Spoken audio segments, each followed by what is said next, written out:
Այսօր որոշեցի պատրաստել իմ մոռացված աղցաններից մեկը, վինիգրետը։ Ես արդեն բոլոր բաղադրիչները խաշել եմ, պատրաստել եմ, կտրատել եմ։ Վերցրել եմ գազար, կարտոֆիլ, լոբի, բազուկ, թթու վարունգ։ Ես ավելացնում եմ նաև թթու կաղամ, շատ համեղ է ստացվում, փորձեք այս տարբերակով։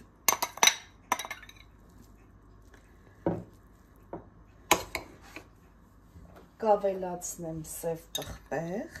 ըստ ճաշակի։ Աղնել ըստ ճաշակի, քանի որ բոլոր բաղադրիչները խաշել եմ աղով և կա նաև թթու, զգույշ եղեք աղի նկատմամբ։ Վերջում կավելացնեմ բուսայուղ։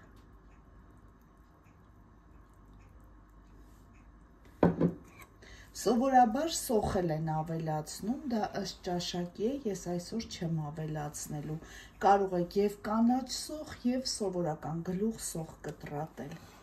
Այսքան է, հիմա լավ կխառնեմ և կմատուցեմ։ Վերջ, արդեն մատուցում եմ, ես վրայից եմ շարել սոխերը, դուք ինչպես ցանկանում եք։ Այսքանը, բարի ախորժակ, ցտեսություն։